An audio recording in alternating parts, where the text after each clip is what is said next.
Well, chat got disabled.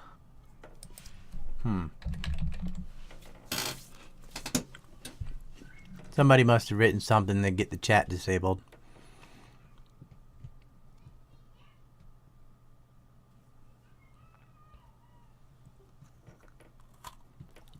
It says it's trying to reconnect. I'll refresh it.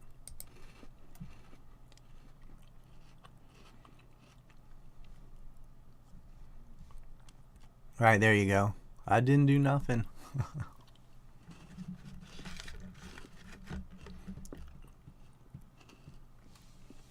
Yeah, turn down the JQ stuff.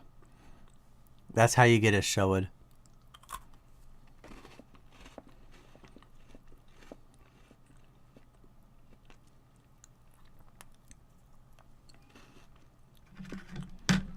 Guys, don't confuse Zionism with the Jews. They're not the same thing.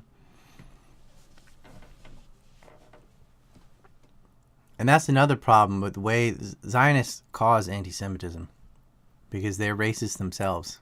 And that creates a very predictable backlash. Over 109 times.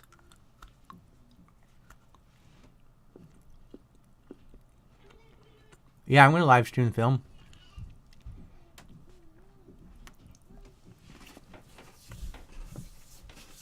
"10 minutes.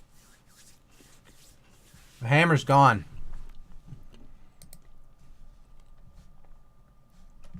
Mark Good is MIA.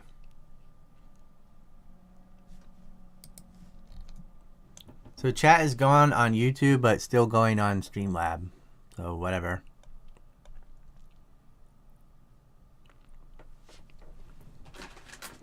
Feel free to donate. The trailer is going to run again. Sorry, loud bag of chips here.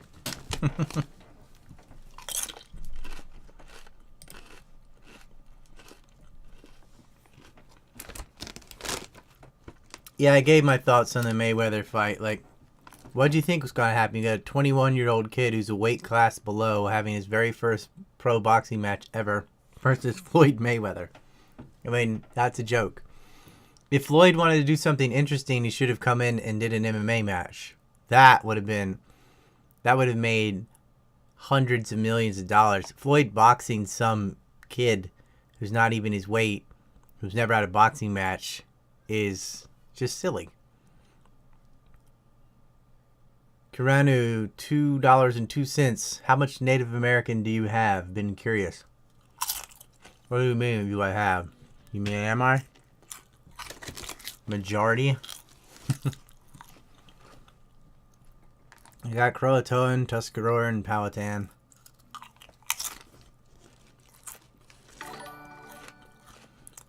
I don't think genes just go like neatly 50-50. You have dominant and recessive traits. And so this idea that like your blood is like half this, half that because your mom's this, your dad's that. That's not actually how it works. But, you know, just going on the half this and that, I'm majority Indian, but blood work would be the real test. I guess I could go to genomic predictions and get a test one day. $2 to the tumor, hell yeah. I want to remake that John McCain's Still Dead t-shirt and send a box to his daughter. What to do writes, noobs should watch old stuff to get context re-upload. Yeah, I agree. If you're a noob, watch old stuff. Watch War by Deception. That's your foot in the door. Kyle Wilcox. Any 2019 predictions? You talking about UFC or politics?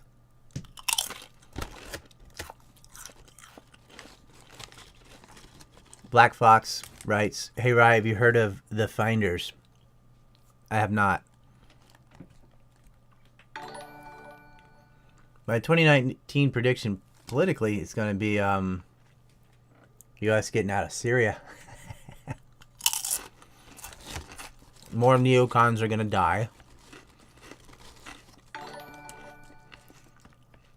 I think we're going to see major peace in the North Korea-South Korea front. I think that's escalating very quickly now. My worry about 2019 is Ukraine.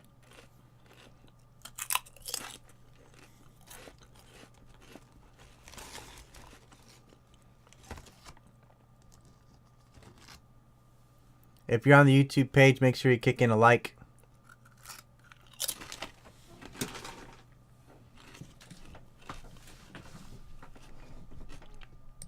I think we're going to see some Pan-Africanism in the Horn of Africa, too, in 2019. Somalia, Eritrea, Ethiopia are going to have a consolidated front. That's what I think. They already kicked the IMF out of Eritrea. Move Africa. Africa has the highest taxes in the world, the most regulations, and some of the highest rates of borrowing at the highest rates of interest. I mean, it's the least capitalist place on earth, besides, you know, communist places like North Korea. I think the whole world's learning to drop leftist economics. Do I think that 5G is a threat? You talking about phone service? Look, they already listen to everything. Like, don't fool yourself. It's not just Pegasus software. Like, if you're using an iPhone, if you're using anything that's not physically connected by a wire, they can listen to your conversation. They can look at all your photographs. That is a thing. There is no protecting it, other than going old school and using like a regular camera and stuff. What's been going on recently with Yakuza, if you know anything? The Yamaguchi-gumi in southeastern Japan, or southwest Japan, sorry, are in the middle of a civil war. And so the Kobe longshoremen and some of the Osaka pachinko gambling syndicates are fighting with each other over territory. It's very interesting. Mr. Cop 199. 2019 will be the year of chaos. Stay frosty, folks. Okay. We'll give about 4 minutes to showtime, and I'm going to mute the mic.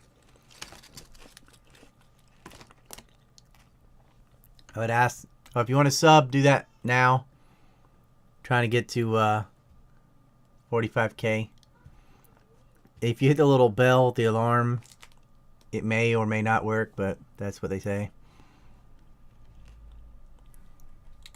I don't think the 5G thing is going to be harmful to, like, cause you tumors or whatever, but I don't know. Like, ask a science person. I'm not going to use it. I won't afford it anyway, so I don't worry about it. It's not my thing. Like, I have no opinion on it.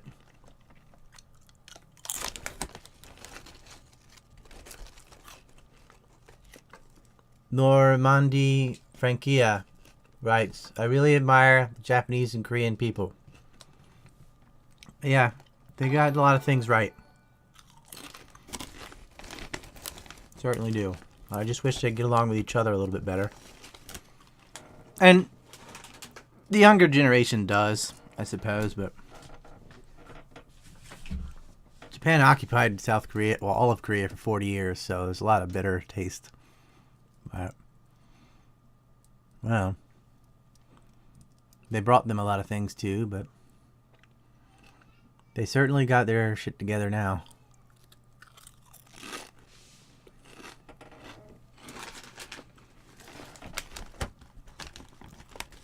You've got Scandinavia as pretty similar to Japan in a lot of things. But, you know, Sweden's completely cocked. Norway, good with heavy metal. Finland, they're all sex addicts. So I guess Finland's like Japan the most.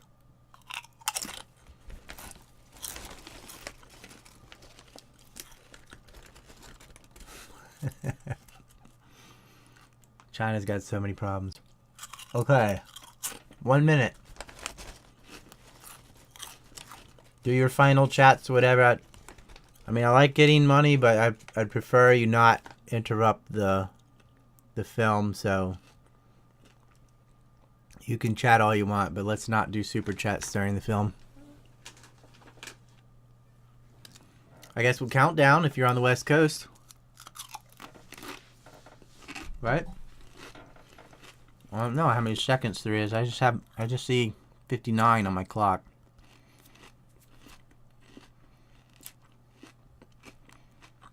If anybody's on the West Coast, you can start writing 10, 9, 8. Just when I see it hit Happy New Year's time, I will say so, and I'll flip on the trailer and then the movie. Boom! Happy New Year's! Happy New Year's, everybody! Hooray! Hulk Hogan for the win.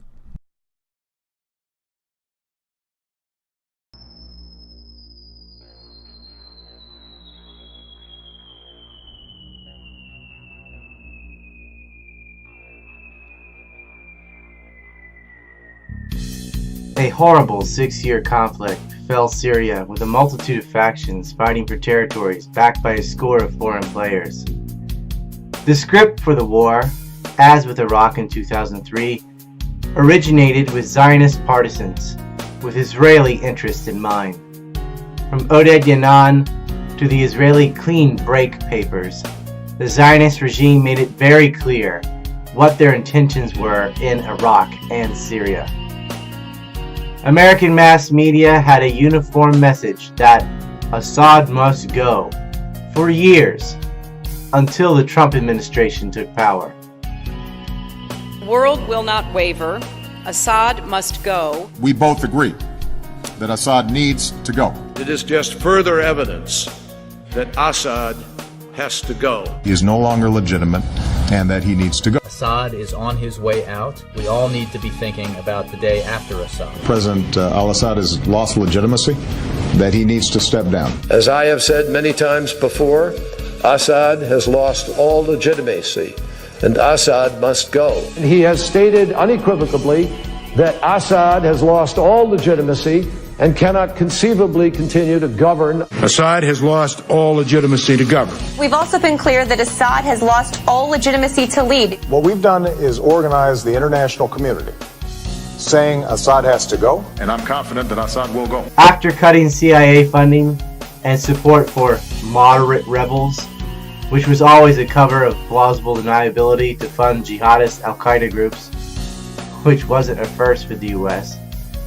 the Syrian military and its allies were able to quickly deliver a cascade of defeats to the mercenary terrorists.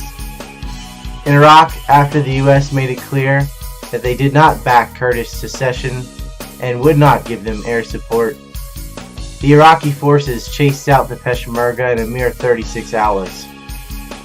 The world must know that the U.S. was dragged into these conflicts via Israeli pressure and deceptions. As the president said, we have spent $6 trillion in the Middle East and we haven't won anything.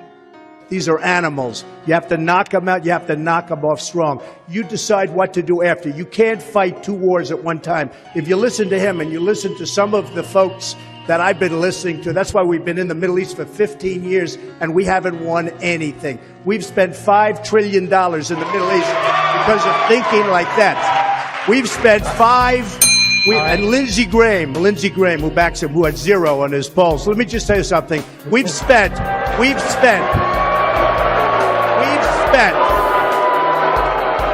I only tell the truth, lobbyists. We've spent $5 trillion all over the middle. We have to rebuild our country. We have to rebuild our infrastructure. You listen to that, you're going to be there for another 15 years. All right, Governor Bush, please respond.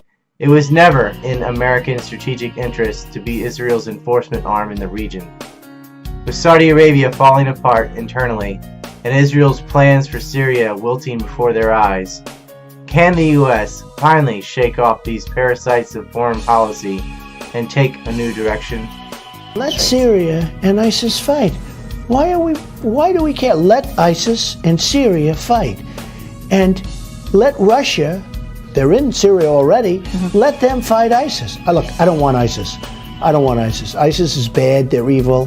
When they start doing with the head chopping and drowning of everything, these are really bad dudes. So I don't want them. But let them fight it out.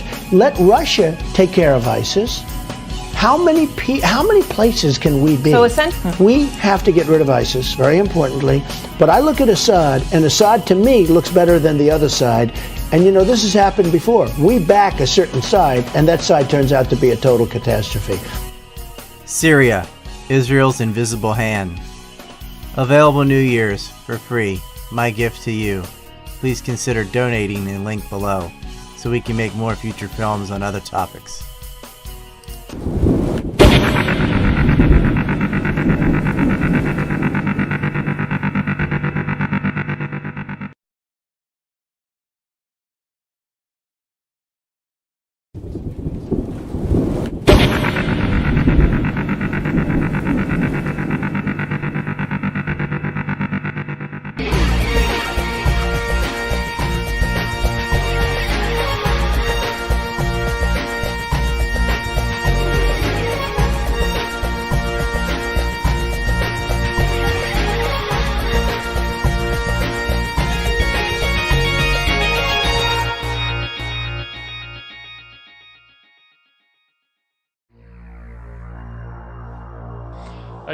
أيتها الأخوات أيها الإخوة، إن صمودكم هو الذي أعلن رسميا وفاة ما سمي زورا وبهتانا الربيع العربي وأعاد توجيه البوصلة. فلو كان هذا الربيع حقيقيا لانطلق بداية من دول التخلف العربي. لو كان ثورة شعوب لنيل الحرية والديمقراطية والعدالة لكان بدأ بأكثر الدول تخلفا وممارسة للقمع والاستبداد.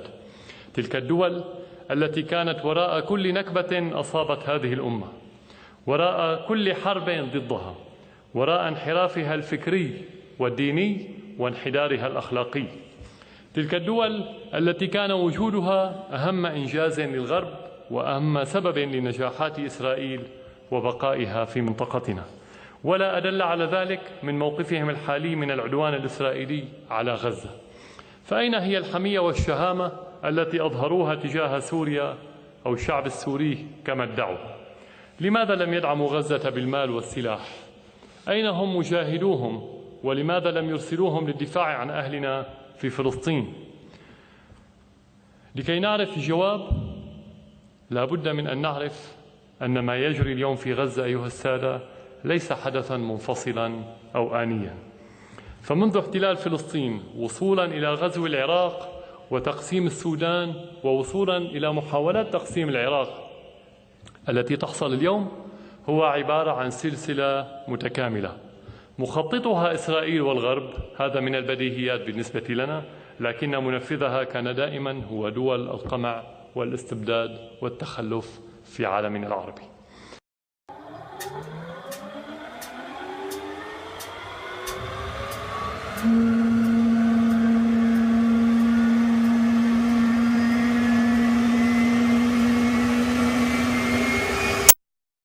With the Islamic State's empire in Syria crumbling before the onslaught of the Damascus-Moscow-Tehran alliance, the Israeli regime has become more vocal than ever in calling for the overthrow of President Bashar al-Assad. Interestingly enough, Israel chants this war cry at a time when the administrations in Ankara and Washington, previously the leaders in such rhetoric, have abandoned open callings for the removal of President al-Assad as the leader of Syria, and are now working on salvaging what they can from the Syrian war via dialogue with Moscow, de facto admitting that it is the Russians who have the only genuine solution for resolving the conflict. Words aside, Israeli support for destabilizing jihadist factions in Syria has become more apparent than ever since the beginning of this year. In March, Israel carried out a strategic air raid against Syrian government forces at the T4 military airport, attempting to justify the strike by claiming it was targeting a Hezbollah military convoy. In the event, the airstrike was immediately followed by an Islamic State offensive, which attempted to seize the base from the Syrian army. However, the Syrian army was able to repel the IS offensive, and during the course of the preceding Israeli airstrike, shoot down at least one, possibly two, Zionist warplanes. 3 months later, in June, Israel stooped to a new low, revealing its support for terrorist groups in Syria even further. This time it provided tactical air support for al-Qaeda-linked militant groups attempting to seize the government-held town of al-Baath.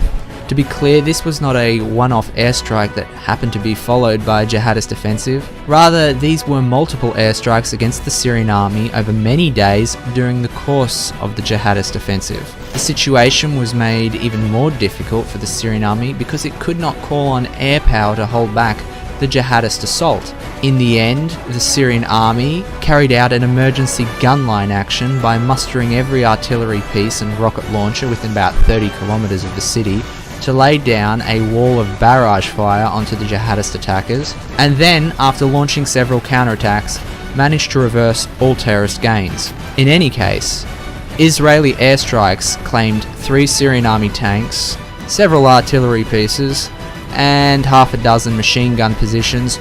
As of October 2017, the Syrian army and allied forces have, despite constant Israeli hindrance over the preceding months, managed to push the Islamic State all the way back to the far eastern fringes of Syria, reducing the terrorist group's empire in the country by about 75% since the beginning of this year.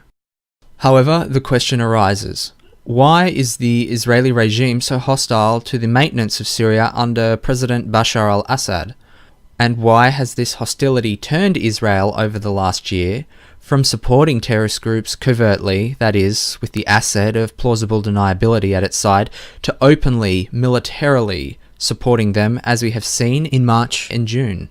The fact that the Syrian government and Iran are winning the war is the answer, but this simple answer alone does not present the full picture. The proper answer lies in understanding the concept of Iran's strategic depth in the Middle East via land communications. This answer not only explains why Israel is desperate now, but why Israel and the United States started the Syrian war in the first place.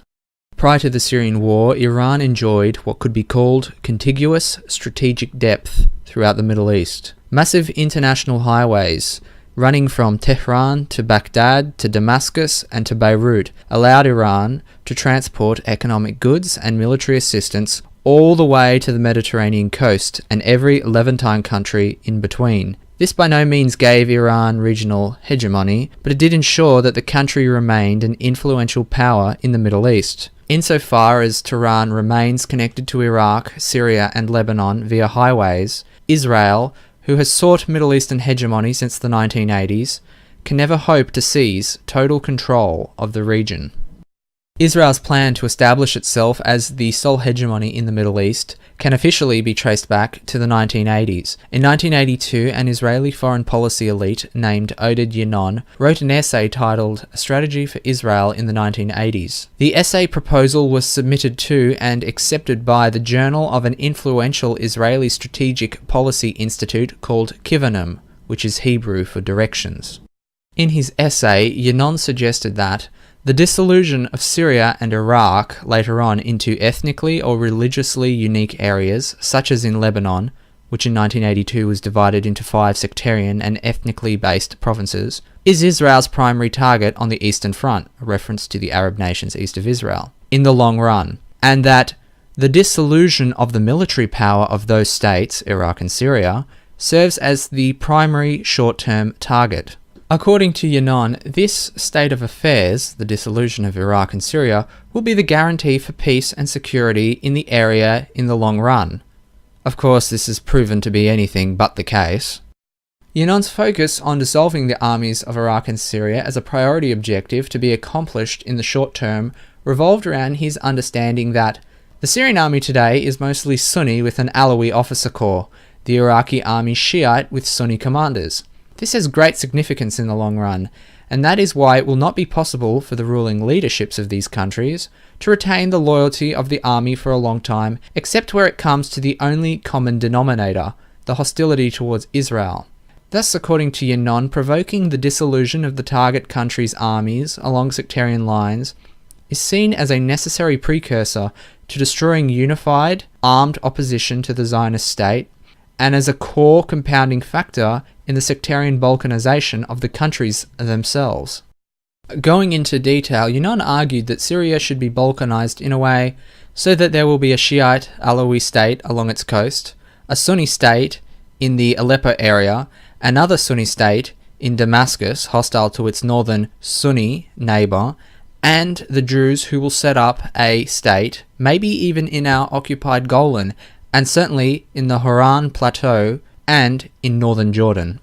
Whether Israel plans to physically colonize the spaces that it is currently destabilizing in Iraq and Syria, in accordance with the Yinon plan, or whether destabilization is an end in its own right, is subject to debate. In his proposal, Yinon made no suggestion for the need to physically take over regions within Iraq and Syria for the purposes of Israeli colonization, rather placing emphasis on the need to simply break up these countries into smaller sect and ethnically based chiefdoms that preferably wage war against one another. What should be understood is that the act of destabilization alone does serve the purpose of dissolving regional powers and thus ending regional competition for the power that is seeking hegemony. In this respect, the conquering of nations through traditional imperialist methods such as colonization and military occupation is no longer required. Rather, one can control such countries by simply preventing them from being in control of themselves.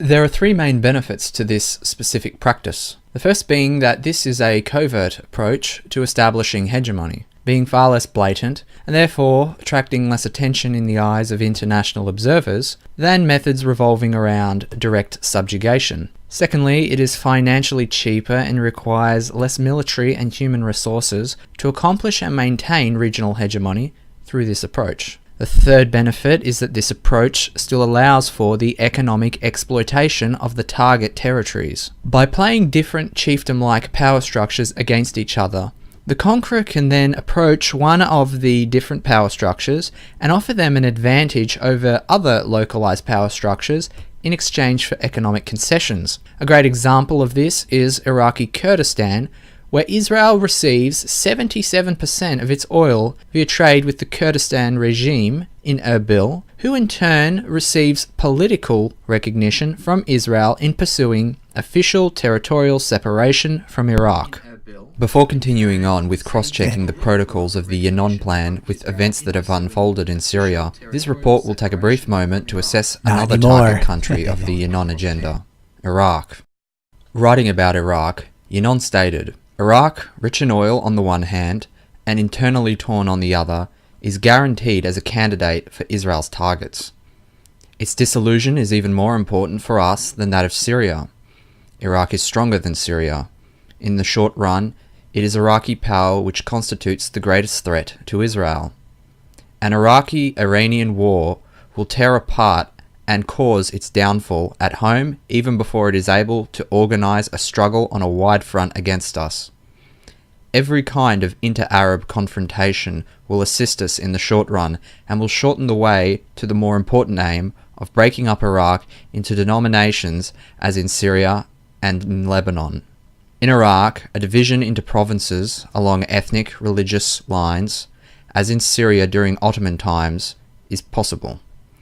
So, 3 or more states will exist around 3 major cities, Basra, Baghdad, and Mosul, and Shiite areas in the south will separate from the Sunni and Kurdish north. It is possible that the present Iranian-Iraqi confrontation will deepen this polarization. In 1994, Dick Cheney, who had just concluded his term as Secretary of Defense, was working for the now infamous neoconservative think tank, the American Enterprise Institute. In an interview, he stated exactly what the US thought would happen in Iraq if Saddam had been removed after the first Gulf War in 1991. He admitted that pieces of Iraq would fly off, creating a Kurdish region in the north, with influence by Iraq's neighbours, and a lasting sectarian ethnic quagmire, and that it would cost many lives. That is exactly what happened after the US invaded in 2003, while Dick Cheney was serving as Vice President for George Bush Jr. In other words, Exactly what the Israelis desired is what the US predicted would occur if Saddam was overthrown. Do you think that the U.S. or UN forces should have moved into Baghdad? No. Why not? Because if we'd gone to Baghdad, we would have been all alone. There wouldn't have been anybody else with us. It would have been a U.S. occupation of Iraq. None of the Arab forces that were willing to fight with us in Kuwait were willing to invade Iraq. Once you got to Iraq and took it over and took down Saddam Hussein's government, then what are you going to put in its place? That's a very volatile part of the world, and if you take down the central government in Iraq, you can easily end up seeing pieces of Iraq fly off. Part of it the Syrians would like to have to the west. Part of eastern Iraq the Iranians would like to claim, fought over for 8 years. In the north, you've got the Kurds, and if the Kurds spin loose and join with the Kurds in Turkey, then you threaten the territorial integrity of Turkey. It's a quagmire if you go that far and try to take over Iraq. The other thing was casualties. Everyone was impressed with the fact that we were able to do our job with as few casualties as we had. But for the 146 Americans killed in action and for their families, it wasn't a cheap war. And the question for the president in terms of whether or not we went on to Baghdad and took additional casualties in an effort to get Saddam Hussein was how many additional dead Americans is Saddam worth? And our judgment was not very many, and I think we got it right. Dick Cheney cannot feign ignorance about the likely results of the Second Iraq War. He knew exactly what would happen, and that it was not in US interests, and yet he became an architect for the war anyway by repeating the lies of the Zionist neoconservatives who had metastasized in every key department in the Bush administration. The Second Iraq War relied on a series of known deceptions. It is important to distinguish that these lies were intentional and not simply the result of incompetence. In fact, the intelligence analysts were purposely ignored, and a secretive office comprised of Jewish Israeli partisans was set up in the Department of Defense to circumvent the normal channels and processes and create war propaganda through deception. The office was called the Office of Special Plans. It was run by Doug Faith, and it was secretly met with Israeli generals inside the Department of Defense. The lies which sold the Iraq War relied heavily on Iraqi defectors, and it was promoted by like-minded ideologues in the New York Times such as William Safire and Judith Miller, a woman who went to jail for 85 days after ousting an entire covert wing of the CIA who were tracking nuclear weapons proliferation. The main cries to justify the war were concerning weapons of mass destruction. After the first Gulf War, Iraq was forbidden from possessing weapons of mass destruction. Well, it didn't have any, and the inspectors had said so. The pretext for war that Iraq was in violation of UN Resolution 1441, which stated they could not have weapons of mass destruction, was an outright lie. The lies which pushed the war and the professional liars which pushed the lies are as follows. Saddam has hidden chemical weapons under his palace. William Safire. Saddam has aluminum tubes which are really missiles for weapons of mass destruction. Judith Miller. Saddam bought uranium oxide or yellow cake uranium from Niger and the Democratic Republic of Congo. Michael Ledeen of the Iran-Contra scandal. Saddam has mobile weapons labs that have biological and chemical weapons like anthrax and VX nerve gas. Judith Miller. Senior Iraqi officials met in Prague and gave anthrax to the 9/11 hijackers. The origin of this one started with Israeli security forces who claimed to have witnessed the transfer. They lied, of course. James Wollasey then passed it to Gary Schmidt of the Project for a New American Century, another neoconservative think tank, who then published it in the Lockheed Martin-financed neocon news outlet, The Weekly Standard. Some of these lies are not even new. They had been saying some of these things since 1998 and rehashed the same propaganda in the early 2000s, which means it all started before the EU or the Euro existed. This wasn't done to protect the petrodollar. The US wasn't even buying Iraqi oil during the Oil for Food program scam and brutal sanctions that starved to death hundreds of thousands of Iraqi people. It wasn't done for oil. Oil imports from Iraq to the US haven't changed since 1999.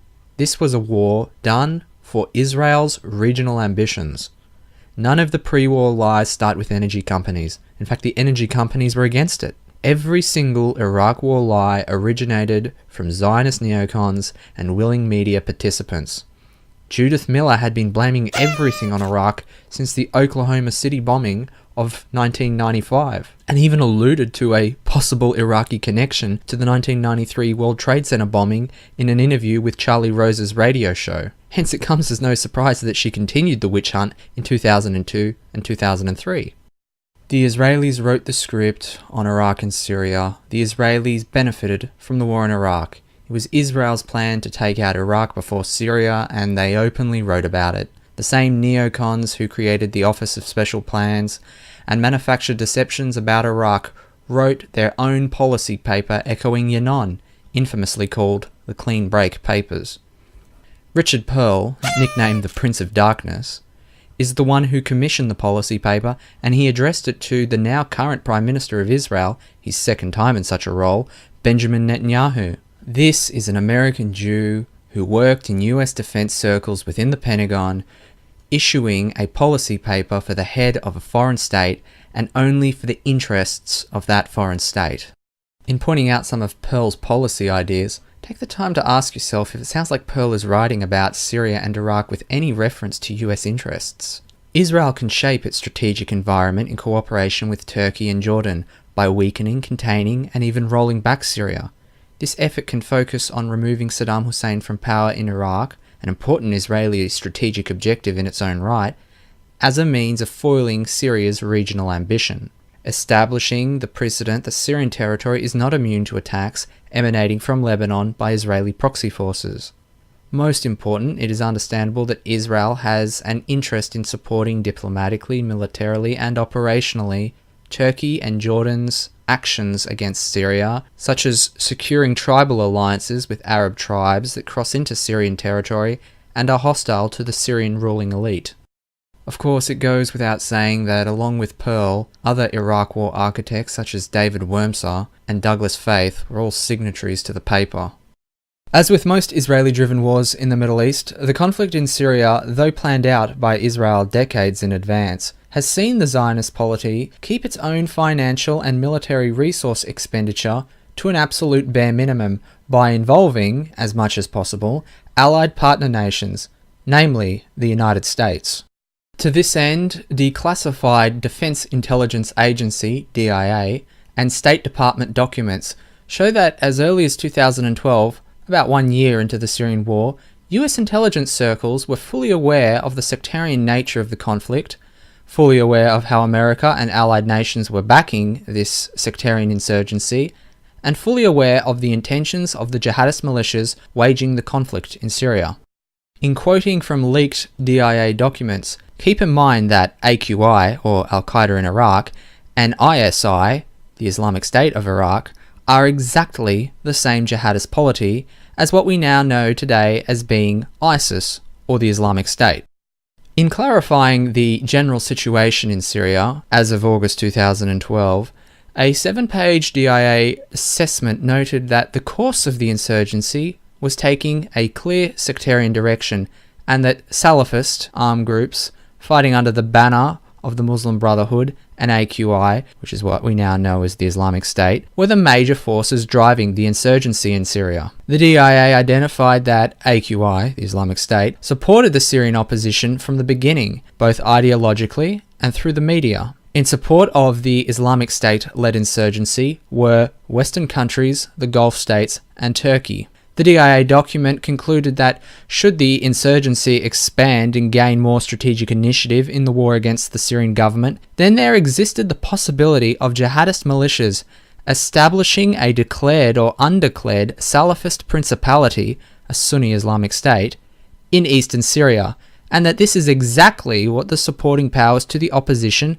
i.e. the West, the Gulf states, and Turkey, want in order to isolate the Syrian regime, which is considered the strategic depth of Shia expansion led by Iran. In fact, it appears that the recognition by US intelligence of the Islamic State as a somewhat deniable asset of the coalition against the Syrian government can be dated back 6 months earlier to February 2012 in a State Department memo that was readdressed to then Secretary of State Hillary Clinton via an advisor named Jake Sullivan, which simply noted that AQ, Al-Qaeda or the Islamic State, is on our side in Syria. Over the course of mid-2012 to mid-2015, Syria lost control of its entire border with Iraq, effectively isolating it from its allies in Baghdad and Tehran. This was possible due to the fact that jihadist fighters from western Iraq, namely in Anbar province, were simply crossing over from Iraq's border with Syria and dissolving into the ranks of pre-existing Syrian-based militias. Some would join the Free Syrian Army, others would join the Muslim Brotherhood armed wing known as Arah al-Sham, whilst others merged into the ranks of Jabhat al-Nusra, which is Al-Qaeda, which is Islamic State. Whilst these militants fought in Iraq, they were considered by the US coalition to be terrorists. However, as soon as they crossed the Syrian border, they all of a sudden became moderate rebels as far as the West was concerned. In late 2013, al-Nusra was the dominant rebel force in eastern Syria and, almost overnight, all of its fighters in the region took up the ISIS banner, transferring 80% of the entire Syrian-Iraqi border to the terrorist group. There exists an audio recording of an interview between John Kerry, who was Secretary of State from 2013 until the end of the Obama administration, and Syrian opposition delegates. The recording was leaked in late 2016. In it, Kerry talks openly about how the US observed the spread of ISIS via eastern Syria and how the coalition allowed it in order to pressure President Bashar al-Assad to negotiate. Russia is invited in by the legitimate regime. They were invited in, and we're not invited in. We're flying in airspace there where they can turn on the air defense, and we have a very different scene. The reason Russia came in is because ISIL was getting stronger. Daesh was threatening the possibility of going to Damascus and so forth. And that's why Russia came in, because they didn't want a Daesh government. And they supported Assad.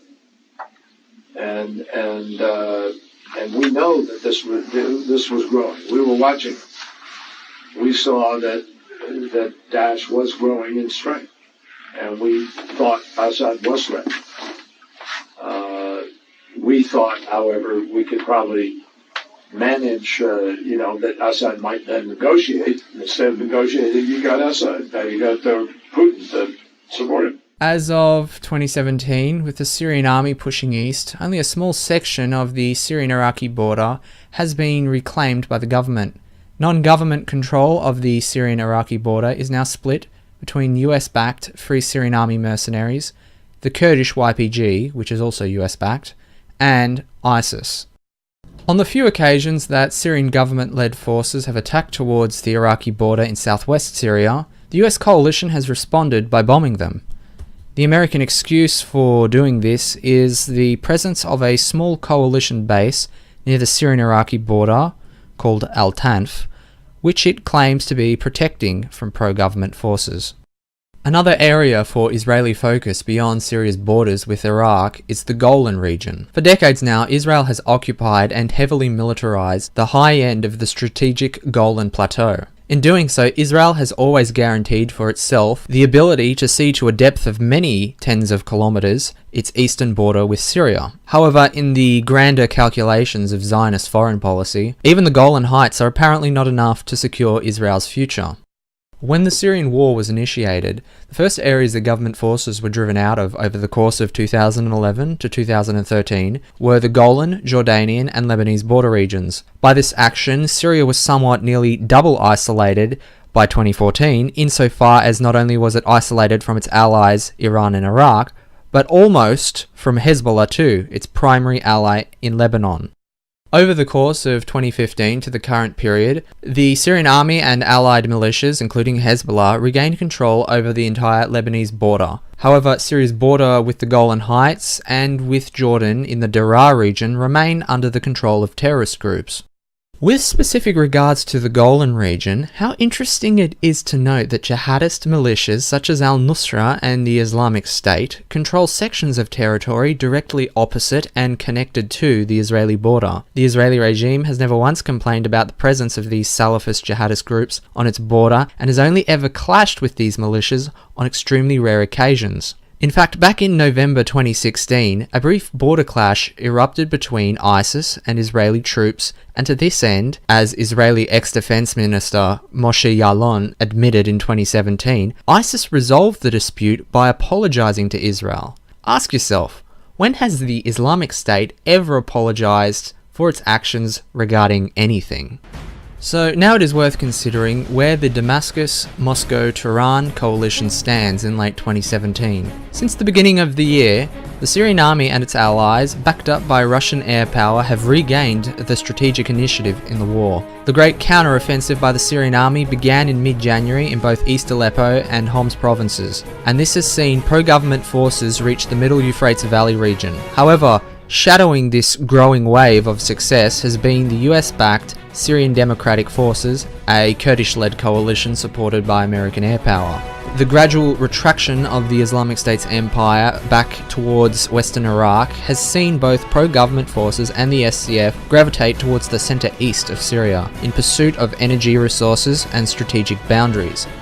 As mentioned earlier, attempts by pro-government forces to reclaim the Damascus to Baghdad highway from Free Syrian Army mercenaries has been directly challenged by the United States. To this end, Moscow is in negotiations with Washington to organise the relinquishing of the Al-Tanf base by coalition forces and ensure their withdrawal from southern Syria. Further north, Kurdish forces have taken full control of the M4 highway crossing into Iraq. Only in southeast Syria does the international highway running from Deir ez-Zor to Al-Mukmal to Baghdad remain up for grabs. And in this direction, both pro-government forces and the Syrian Democratic Forces are throwing in all their reserves of strength to try and secure it. Here, pro-government forces have an opportunity to re-establish at least one road corridor to Baghdad and Tehran without having to engage in intensive post-war negotiations with coalition-backed pseudo-polities. Regarding the full restoration of Syria's sovereign borders with the Zionist-occupied Golan region and northern Jordan, high-level negotiations between the Moscow-led alliance and the United States, Israel and Jordan have been underway for several months now to try and reach a diplomatic solution. The biggest obstacle to these non-military efforts is Israel, who, having failed to overthrow the Damascus government, at least seeks some guarantee under international law that Iranian-backed forces in Syria, namely Hezbollah, are made to keep a certain distance from the Golan border. It is also possible that sometime next year, pro-Damascus forces will launch an offensive to physically expel militant groups from the Zionist-occupied Golan border region. However, Israeli air power will likely carry out a bombing campaign, regardless if it means openly supporting jihadist groups, in order to turn back such an attempt. The infrastructure, military infrastructure, economy is suffering. It's almost as if Syria is going to fall into decay very soon, and the time is against you. In your opinion, how much time do you need to crush the enemy? You cannot answer that question because no one claimed that he had the answer about when to end the war, unless we have the answer when they're going to stop smuggling foreign fighters from different part of this world, especially the Middle East and the Islamic world, and when they're going to stop sending armaments to those terrorists. If they stop, this is where I can answer you. I can tell you in weeks we can finish everything. It's not a big problem. But as long as you have continuous supply in men and armaments and everything else and logistics, is going to be long-term. When is the last time you've spoken to a Western leader? Before the crisis. It was before the crisis. Before the crisis. Were there any time at which they tried to give you conditions that if you left the post of presidency, then there will be peace in Syria, or no? No, with me directly, no. But whether they propose that directly or indirectly, it's a matter of sovereignty. Only the Syrian people will talk about this. Whoever talk about this in the media, in a statement, directly or indirectly, has no meaning and has no weight in Syria. So, no. But, do you even have a choice? Because from what it seems from the outside, even if you wanted to go, you wouldn't have anywhere to go. Exactly. Where would you go if you wanted to leave? To Syria. I would go from Syria to Syria. This is the only place where we can live. I'm not puppet. I wasn't made by the West to go to the West or to any other country. I'm Syrian. I'm made in Syria, and I have to live in Syria and die in Syria. Do you think a foreign invasion is imminent? I think the price of this invasion, if it's happened, is going too big, more than the whole world can afford. Because if you have problem in Syria, and we are this last stronghold of secularism and stability in the region, and coexistence, let's say, it will have a domino effect that affect the world from the Atlantic to the Pacific. And you know the implication of the rest, on the rest of the world. It seems inexplicably, whenever you eliminate one threat, say be it Ghouta, another threat seems to materialize, and this has happened repeatedly. Now we have the Israeli energy minister who is threatening that his country could, quote, liquidate you and your government. Are you afraid? Are you afraid, and how do you take that threat? Since we were born, I'm talking about my generation, and most of the generations now in Syria, we lived under the threat of the Israeli aggression. This is something in our unconscious feeling. So to say that you're afraid while living with the same threat for decades, this is nonsense. Israeli has been assassinating, killing, occupying for decades now, for more than around 7 decades in this region. But usually they do all this without threatening. Now, why do they threat in this way? This is panic. This is kind of hysterical feeling because they are losing the dear ones. The dear ones, al-Nusra and ISIS. That's why Israel now is panicking recently, and we understand their feeling. Well, Israel is now seemingly striking across Syria, airstrikes at will. They're boasting publicly on camera again and again that your defenses, they're powerless to stop them, that they can do in Syria whatever they want. Is that true? Is there anything you can do to stop Israel carrying out its airstrikes in Syria? Yeah. Actually, the first target of the mercenaries in Syria was the air defense. Before attacking any other military base, it was the air defense. And you would be surprised at that time, why do they attack the air defense? The air defense will not deal with the peaceful demonstrators, as they say, or the moderate forces, and it cannot deal with extremists anyway. It's another thing, it's to defend the country. This is the other proof that Israel was in direct link with those terrorists in Syria. So they attacked those bases and they destroyed big part of our air defenses.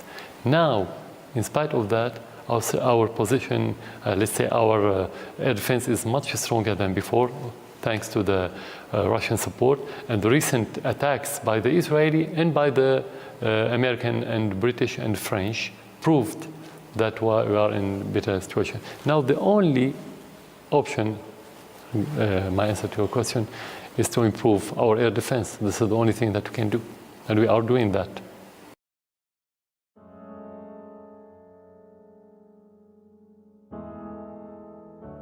In December of 2017, the Switzerland and EU-funded investigative group CAR, Conflict Armament Research, concluded a 3-year investigation into the Syrian arms trade and issued their report. They traced back the origin of more than 40,000 pieces of arms, ammunition, and explosive precursor captured from ISIS. CAR confirmed what many already knew. It had been clear early on when ISIS released footage of itself parading around in gun-mounted, newly painted caravans of Toyota Hilux trucks that an outside state or states was supplying them. The Islamic State lacked the capacity to manufacture complicated things like TOW missiles, and yet they had them readily. The arms in Syria, according to the report, originated in former Warsaw Pact nations such as Bulgaria and Romania, which were purchased by the US and Saudi Arabia, who then, in violation of multiple arms treaties, retransferred the weapons to so-called moderate rebel groups in Syria who were trying to overthrow the government. Ultimately, they landed in the hands of ISIS. In addition, the CIA was also smuggling weapons out of Bulgaria to the Islamic State through intermediaries. Dilyana Gaitensheva, A journalist in Bulgaria wrote from Sophie in the Trud newspaper her findings from a 3-month investigation. She found and filmed 9 underground warehouses full of heavy weapons from Bulgaria in East Aleppo. Her investigation uncovered the plot. Azerbaijan's state-run Silkway Airlines was offering hundreds of diplomatic flights to U.S. SOCOM, Israel, United Arab Emirates, the Balkans, Turkey, and Saudi Arabian private arms companies. Diplomatic flights are not subject to inspection.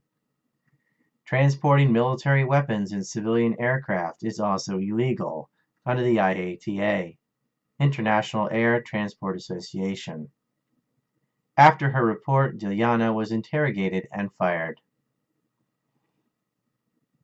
An American company called Purple Shovel was one of the main contractors buying and shipping non-U.S. weapons on behalf of SOCOM to rebel groups in Syria. Of the $1 billion in contracts issued between 2013 and 2016 December for non-U.S. weapons, 100% of them used Silk Airways to transfer the weaponry. It is Iran-Contra 2.0. The U.S. publicly condemned arming the Contras and privately was arming them the entire time. The U.S. publicly condemns arming ISIS, and yet the U.S. has covertly been funding and arming them the entire time. But unlike Iran-Contra, no one has gone to trial, no one is held accountable. There was more propaganda about the banned Pussy Riot in Russia, which did lewd things in a church, than there has been on America arming Al-Qaeda. Again.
Syria, 100,000 dead, millions of refugees without a food, without a roof over their heads, proxy armies flowing into a country open wide. You got Al-Qaeda and America fighting side by side. You got Saudi monarchs and French socialists on one team. You got Russia and Iran backing the regime. You got the Arab League having another meaningless debate, saying let's just see what happens if we wait.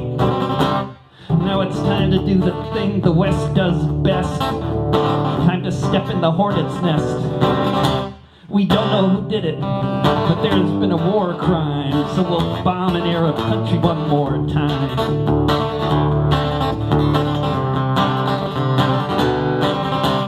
What we know is this: there was a chemical attack, kinda like the ones that happened in Iraq, like the white phosphorus we used on the people of Fallujah, or the chemicals we sold to Saddam for Halabja. But this time it's a different story: the poison gas and Gucci.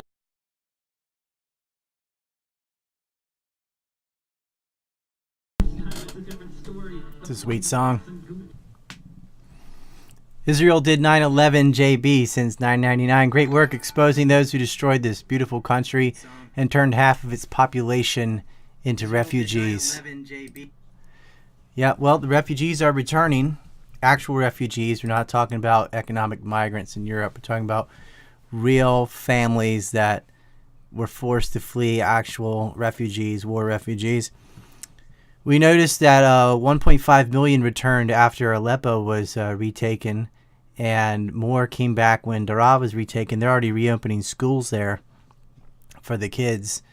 And so you can bet when Rojava is retaken that more refugees will be on the way. I just showed the film slightly before I had a special message plan, but I can just do it myself now anyway. But we had a long Q&A over an hour, and then we had 4 months worth of Syria updates where we showed how the Syrian army retook Daraa, retook Deir ez-Zor, retook Homs, and squished ISIS up into Idlib, which is where they are now. And I guess there's a little place in Al-Tanf, and that's already being reconciled as we speak. The U.S. has been counting inventory, and Al-Qaeda has decided to surrender, and they're trying to get to Idlib, but they really don't have any leverage, so Assad's not going to let them up there. He's probably going to throw them in prison. We shall see. But what I want to stress is the Israeli role in all of this. The Zionist war on the Levant, which is what, obviously the title of this film was, Israel's Invisible Hand. We've seen it come apart. And so Al-Tanf is already counting inventory and is poised to move to the Iraqi side of the border. So the U.S. is leaving Syria, but they're just going to set up like a roadblock on the other side, but it will be in Iraq. And then you've got Rojava, which has already started conceding Manbij. That started happening in the last 2 days. And the Kurds have no real choice, I don't care what Lindsey Graham says, other than to return territory or face a Turkish attack. That's reality. And Israel has been forced to show its hand. So the hand's no longer invisible. And that's exactly what they did with the 2018 Christmas bombing, which illuminated itself to the world. Israel is showing its hand, and this is Israel's downfall. They've painted themselves into a corner. They're going to lose Yemen. They've already lost Syria. The writing's on the wall. They did a huge air campaign on Christmas and did not hit a single target. They launched all the F-16s. They tried to, and they could not get their one primary target, which was that Iranian 747. So Israel is showing its limp dick, and there's nothing they can do, which makes you question what's going to happen in the Golan Heights. Now I'm going to allow the questions on the floor for a moment. I'll shut up, and I will let you... Well, first of all, what did you think? How was the film? Did you like that? Press, I don't know, just say yes or something.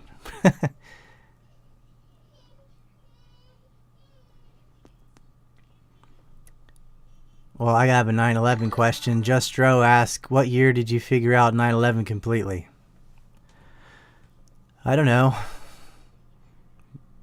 I guess around 2003, I made all the connections to 9/11 in Iraq, and I already knew there had to be state sponsorship.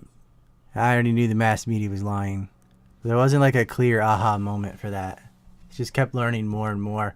I mean, once those dancing Israelis were busted, which was in 2001, I knew about that. It was pretty much over. Thanks, Q&A would be cool. F. Lindsey Graham, not really. That's gross, like Israel. Brett sent $5 to say that. Yeah, the only the only people Lindsey Graham's been messing with is his little kitty boys. Ryan Miller sends the donation. Is Greater Israel a realistic goal for the Jews? No, it isn't. It's dead in the water. They can try to colonize a little bit more of the West Bank. That's about all they're going to get, and that's not going to be sustained for long either. They've lost Syria. They've lost Lebanon. When Israel went to war with Lebanon in 2006 and lost to Hezbollah, note, Hezbollah doesn't have an air force. The Lebanese military did not fight with Israel, just Hezbollah did, and Hezbollah still beat them. And this was without any S-300s, 200s, or Russian air defense or anything. This was just Hezbollah, which is a militia group, versus the entire Israeli military. You're talking Navy, Air Force, everything. And they won. Israel lost. Because after 100 soldiers died, they couldn't stomach the casualties, and they quit. Israel cannot get skin in the game. That's why they decided to use proxy forces, the same way that during the Cold War, the U.S. would use proxy forces in places like Nicaragua. Iran-Contra is a very famous example where the U.S. and Israel work covertly to create off-the-book budgets to pay for mercenaries to attack Nicaragua as a proxy force. Same things happen. The opium trade from Afghanistan has paid all these foreign fighters to pour into Syria, Sunni fighters especially, that composed up ISIS in Iraq and Syria, to try to topple Assad or get him to a position where he's going to get toppled and he'd be forced to negotiate and throw away pieces of his territory, like Kerry was saying in the film. But that's not what he did. He turned to Russia for support. They started beating the terrorists. Trump got elected, not Hillary. Trump cut off all funding for quote-unquote moderate rebels. And without that American support, a lot of the partner companies dropped out. Qatar first, followed by the UAE, and then Saudi Arabia. Turkey was the last one left, but Turkey's motive was blocking a pipeline to the Mediterranean from Iran, which was done, and their other motive was to kill the Kurds. And so Turkey's backing ISIS to kill the Kurds, not to destroy Syria. And if they can get the Kurds out of Syria another way, they will, and that's what they figured out, and that's where we are now. So, yeah, we had an hour-long Q&A and 4 months of Syria updates, and Vimeo erased them all. Vimeo erased 6 years of my work, all my films, and took 2 months' worth of profits, about $5,000, because September is the best month for September 11th movie, and they just stole all the money. So if you're in New York, you're welcome to protest them. You're welcome to write them a letter. I'm hoping we'll get donations for this film, and that this could be the way of the future, because I would like more of the public to see these films, but I also have to pay for them, so it's catch-22. So if some of the public donates enough and they make enough revenue, then we'll start popping them out more frequently, and the ones that are already available can go public. And then I don't have to deal with the video on demand and code words and all this crap. I'll just make it public. This next problem will be, censorship. So I'll probably have to move it over to BitChute. So we'll see. But how was the film, guys? If you got it from the beginning to end, if you're here the whole time, why don't you press 1 so I know how many of you are here for the whole time. Because I think the stream dropped about 50 minutes in and had to reconnect. So we had all these people watching, and then just before I'm about to start the film, mysteriously it drops, right? Here we go. Here come the one. Okay, a lot of people. All right. And then there's a lot of things we could have talked about in the Syrian war, but the main focus of this is showing, just like Iraq, you had a bunch of neoconservative Jews that lied about Syria, and that Israel has been supporting proxy forces. We gave the DIA documents, the State Department documents, which back this up, and the policy papers themselves from Oded Yanon and Israeli Clean Break papers, all showing you the script for the war and how the press was complacent in this. And I think that's the core thing. And then you even had Assad himself saying the first targets of these rebels was the air defense. Why? Is the air defense attacking peaceful protesters? Of course not. Does Al-Qaeda have an air force? No. So why are they attacking air defense? Obviously because they are coordinating with the Israelis. Israel can't get into Syria because even before the war, Syria had the 5th strongest anti-air or air defense in the world. And then, of course, it's only improved. And so the reason that Al-Qaeda was attacking the air defense is if they got rid of the air defense, Israel could go in with its air force and blow up the Syrian government, which Israel's been trying to do anyway and has been forced to do more and more. They are being forced to show their hand, and these people have the chutzpah. They're so arrogant and have so much hubris that they're going to try again, and they're going to get shot down. What to do, ask. What's fate of Palestine? GCL proliferating nukes? Well, yeah, Israel has nukes, but that's not going to save them. Their threat from Palestinians is the demographic time bomb. Palestinians have lots of babies, and Israeli Jews do not. And in their mind, that is genocide, because they want Israel to be a Jewish state. Not culturally, not in a nationalistic sense. We're talking about in a bloodline sense.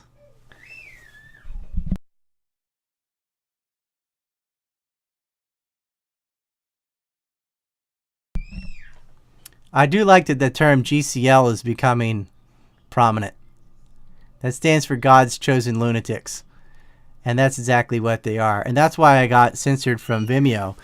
There's a Palestine movie just like this Syria movie. It's called The Jewish State, How Terrorists Formed a Nation.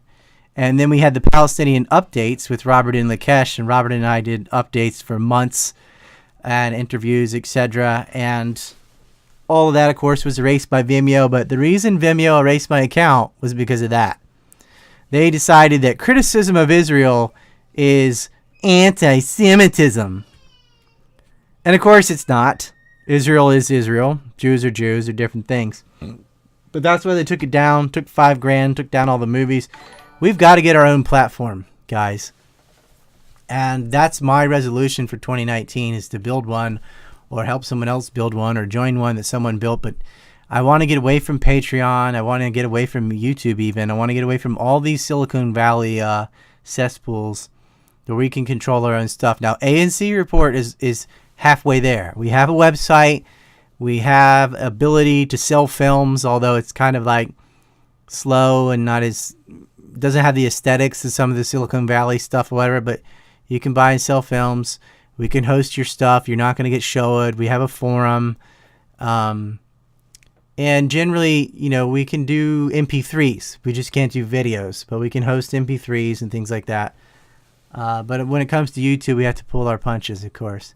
William Baldwin, thank you for the donation. Nice vid, Ryan. Do you expect the U.S. to start another major war during Trump's second term?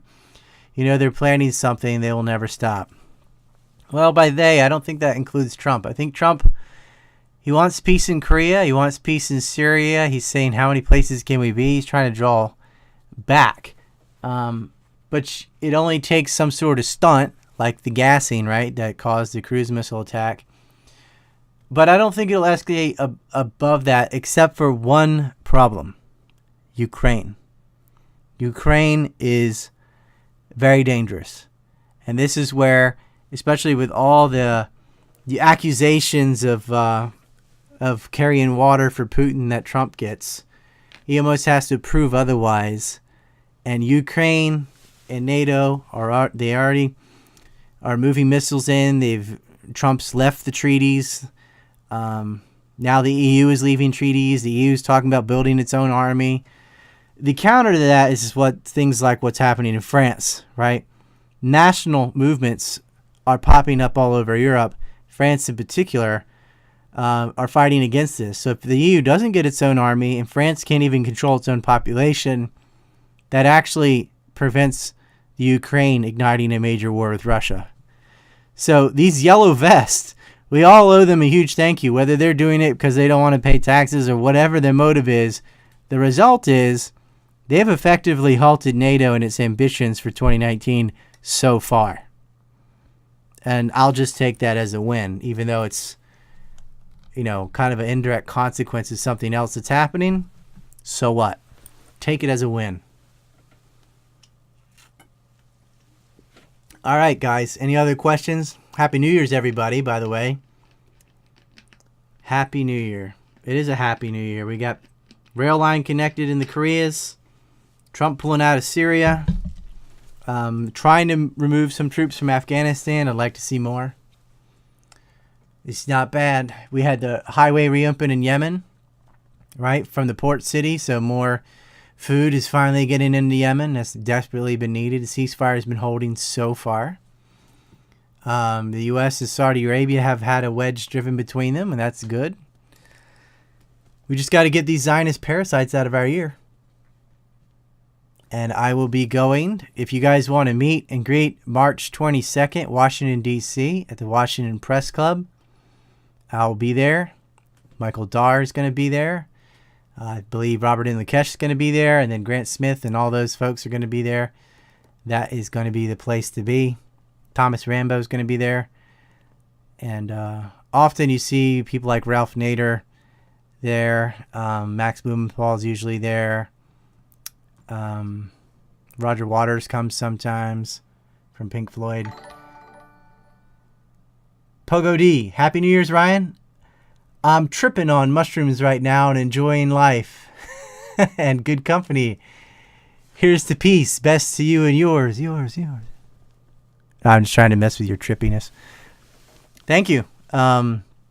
Enjoy your mushrooms and your trippy new year of 2019. Somebody said when? March 22nd, 322, just like Skull and Bones, Washington Press Club. We're going to be talking about the Israeli lobby. AIPAC's having their convention the next day. So if you want to go into their hotel lobby with your Boycott Israel t-shirts and stuff with me and take over their bar like we do every year and piss off all the little old midgets, then come do that with me. Are mushrooms legal in Japan? Mushrooms were legal in Japan until 2002, I think, which might explain things like Super Mario Brothers. But they are illegal now. They're illegal, but it's kind of like marijuana is illegal in most of the U.S., but people just do it anyway. So kind of like that. Marijuana, on the other hand, is very illegal in Japan. Like you'd get fired from your job if you were caught with something with the devil's lettuce. But mushrooms, no big deal. So it is what it is.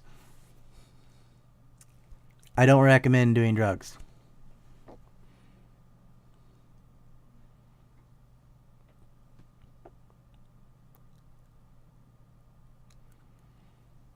Yeah, Nelson and I have some info about Pan Am 103 in Lockerbie.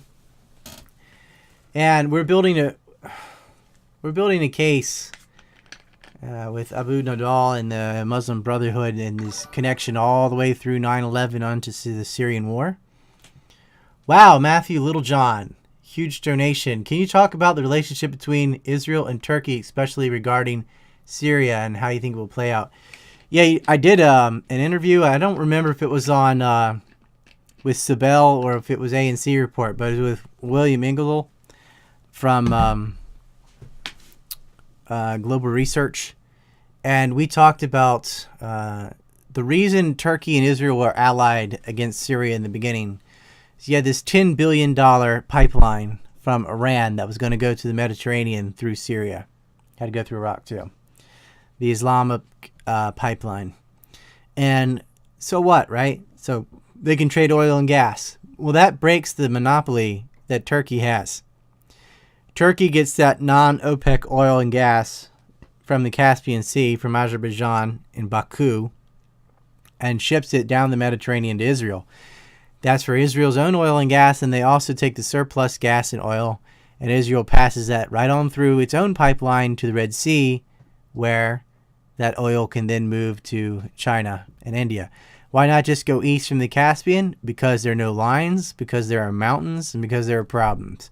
So it goes west through Turkey and then down through Israel. I made an animated movie about this.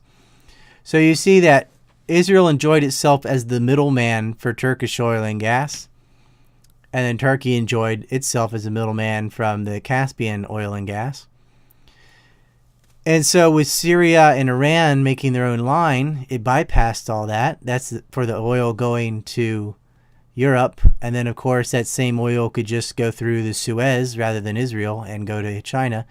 And so it was a threat to to Turkey's what they enjoy as being the nexus of energy flow in the area between East and West.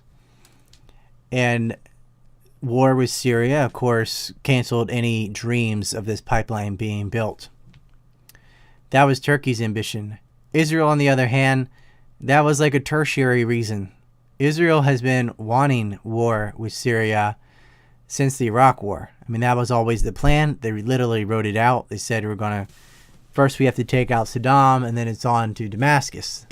The road to Damascus goes through Baghdad, as Pat Buchanan used to joke, explaining what the neocons' motivations were. But Turkey couldn't get a war with Syria. Israel couldn't get a war with Syria until Turkey was on board. And they really didn't have the people in place because they needed support from the United States, which they got as soon as Hillary Clinton was Secretary of State. Then they destabilized Libya, invaded, moved those surplus weapons into proxy forces, and then the war in Syria began.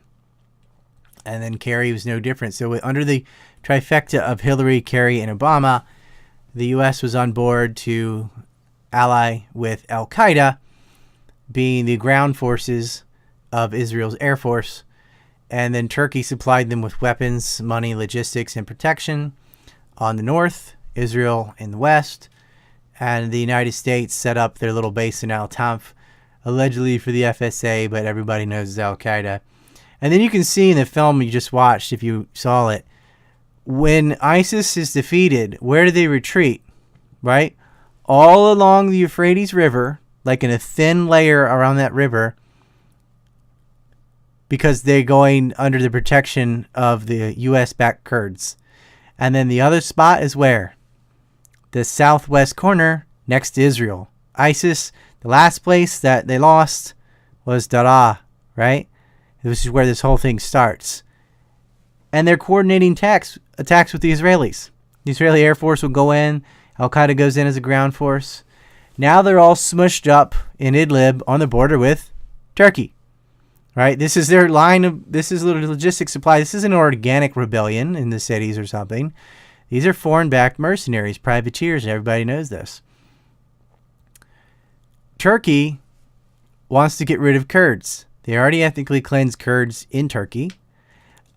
Israel wanted to use Kurds to annex territory the same way it had done in Iraq to assure the flow of Iraq's resources to Israel. They are hoping to create a Kurdistan in Syria for the whole purpose of balkanization is divide and conquer anyway. You get a little bunch of fiefdoms instead of a unified, solid, powerful state that threatens Israel's hegemony in the region.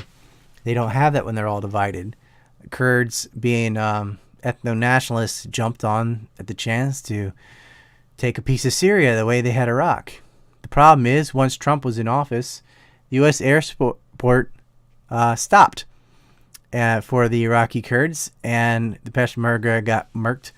Within 36 hours, the Iraqi army had successfully retaken their territory and pushed the Kurds out.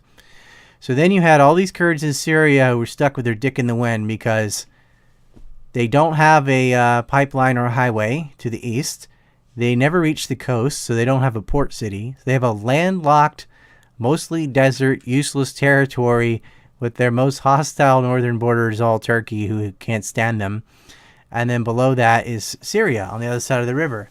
And the only reason they could hold what they held is because of the United States Air Force and U.S. support. The U.S. is not fighting the Syrian army or ISIS. They're just sort of preventing anybody from retaking that land from the Kurds. And not anymore. Can't stay there indefinitely. When Turkey went into Afrin, they cut off all ambitions of Kurds ever getting to the coast. And if you don't have seaport, you don't have a real country.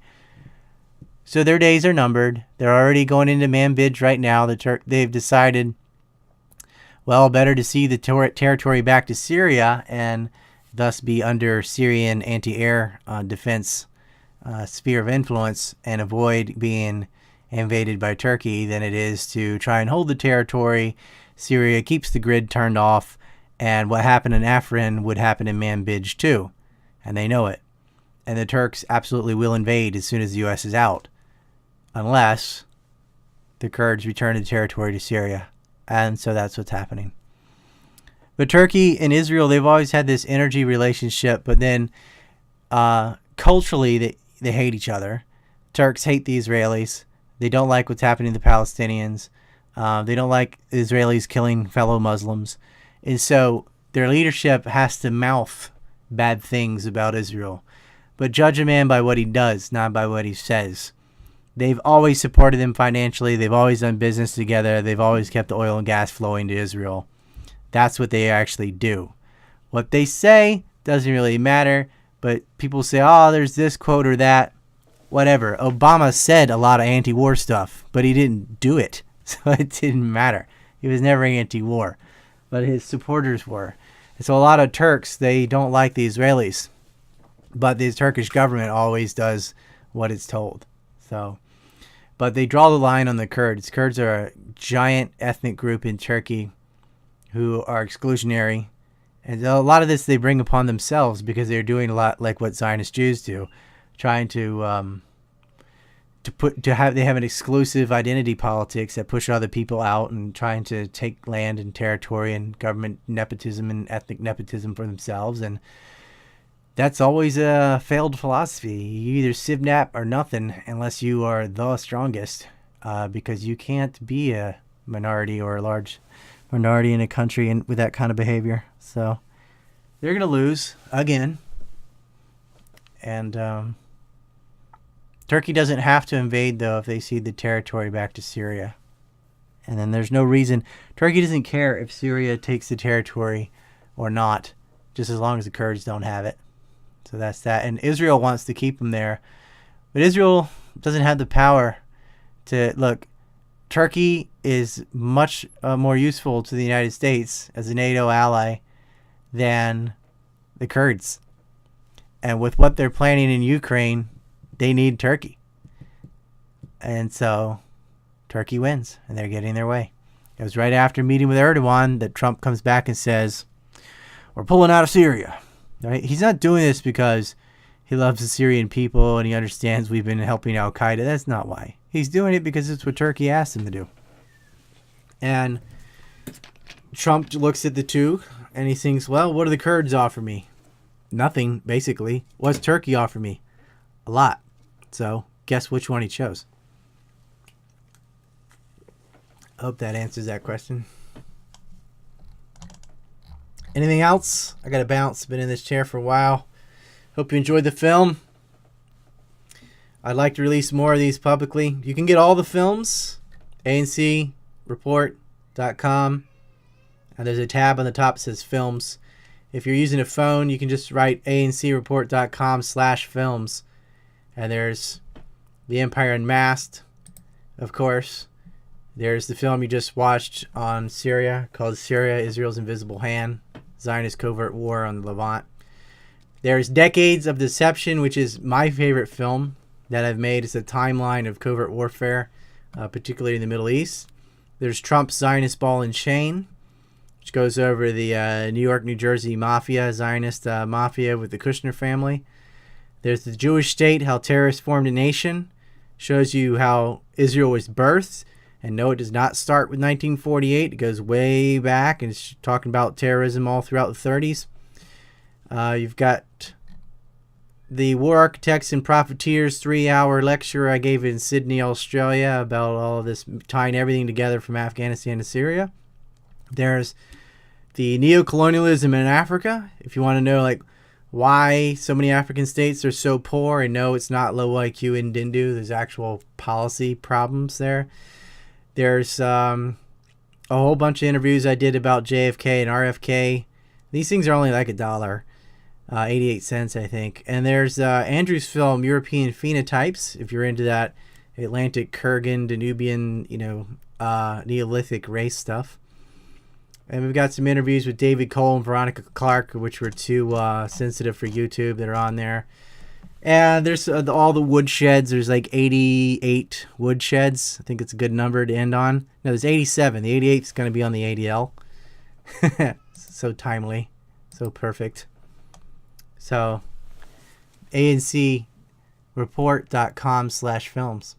That's that. Yeah, they censored my David Cole interview. It was reaching 100,000 something, and I don't know. We did like 6 interviews, but that one got shoved. Veronica Clark, we were talking about just myths about World War II.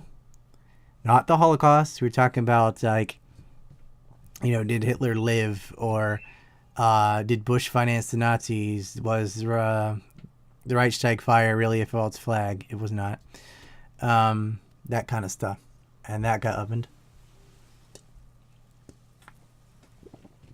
There's a good interview with JF and Veronica Clark and myself, but I think the one with just her and I was actually better. So, that's my opinion. I don't know. They're both pretty good. Alright, Happy New Year to everybody. Hope we can do this again. I'll see you on the other side. I'll give you a few seconds if anybody wants a final question before I bounce. It's like 6:21 p.m. here.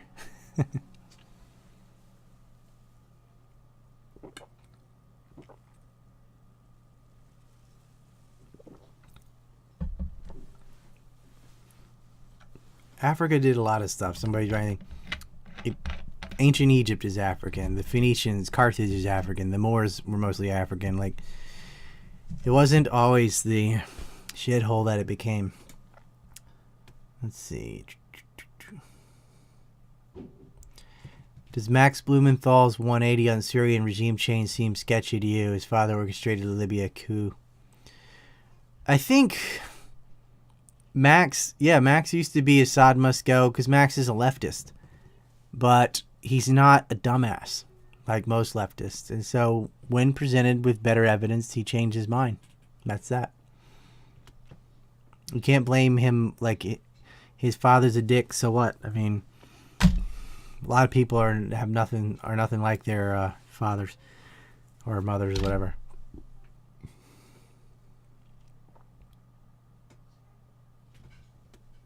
Yeah, it's all North Africa. I'm talking about Africa. So what? Coastal regions always do better than the interior. When you talk about Europe, you talk about Western Europe, right? You're talking about Spain and France and the United Kingdom mainly. You're not talking about Latvia or Romania, Bulgaria. You're not talking about Kazakhstan. Landlocked countries fail. Coastal countries succeed. All the Mediterranean civilizations did very well. Egypt did well. Carthage did well. The Levant did well. The Turks did well. Or the Hittites, whatever they used to be. The Italians did well. Or the Romans before that. The Greeks did well. I mean, yeah. Sea power matters. River things too. The Nile, Babylon. He's like, are you worried about Trump may start a war with Iran after? I don't think you can get a war with Iran. If we're going to go to war with Iran, Saudi Arabia has to get that port city in Yemen. That hasn't happened yet. And a war with Iran, it'd have to be a proxy war, just like the war in Syria. And, I mean, do you really think they're going to fall for that? We've kind of drained out, we've run out of bodies to throw at the fire. And I just don't see that happening. I think economic warfare, cyber warfare, those are on the table. But a hot war? Nah, not by next year. I'm worried about Ukraine. That's the most volatile place right now. I already explained that earlier, though. Skripal poisoning? Pfft, whatever. It's like Litvinenko. I mean, the UK just blames Russia for everything. without evidence. It is... No, why the hell would you use some weird, super specific poison to get rid of somebody when you could just stab them? You know? It doesn't make any sense. It's like a Sherlock Holmes novel. Like, aha, you have this rare South African flower in your boot that could only be da-da-da-da-da. It's like, who would do that? It's kind of like the polonium poisoning. Who's going to use a multi-million-dollar, super rare radioactive substance to get rid of somebody who obviously died on a botched smuggling operation, who OD'd on it on accident? Why would you use that when you could just, you know, snap his neck, shoot him in the face, stab him, beat him to death, throw him out a window, hit him with a car? Like, there's so many ways to just get some low-level mafia scrub to go up and go pow and go to jail for it. Like, no state, no KGB, whoever, is going to use an $11 million poison or some super awesome nerve agent, and it didn't even kill them. P.S. It is a dumb narrative. That's my 2 cents on that. And I wrote a long article about Litvinenko. It's on UNS.com and it's on ANC Report. Yeah, like Jack Ruby. Just have some thug go up and shoot him in the stomach. Exactly. Jacob Rubenstein. Have I ever met an Asian Zionist? Not in Japan. Nope. Trying to think, probably in the U.S. Somebody.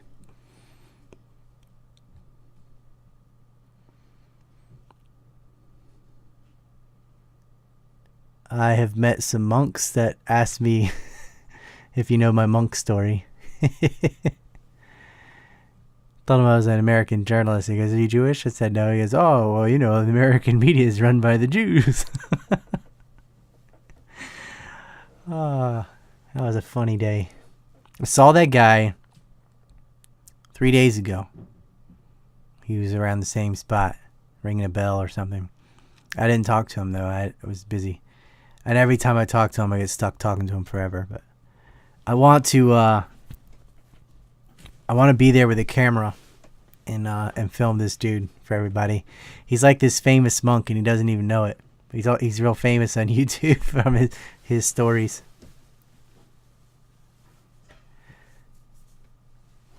Yeah, they ring bells and they bang like blocks together. They go bink.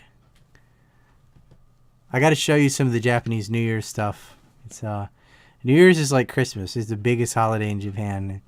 People go get their fortunes from the temple and temples, and they've got all this traditional Japanese music. None of this Beyonce and crap. It's all traditional music for about a week. I really like it. Yeah, a lot of festivals. And a lot of alcohol.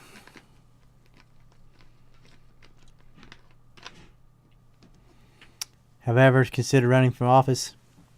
I don't think I can get elected because I'm an atheist. So that pretty much disqualifies me from office.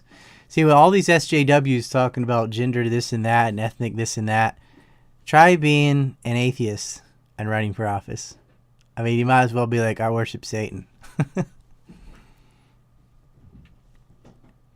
Right, I'm out, guys. I want to say thanks again to Matthew Littlejohn. That was awesome. 50 shekels. Peace.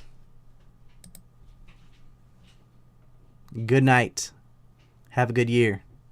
Hold true to your resolutions. And don't shop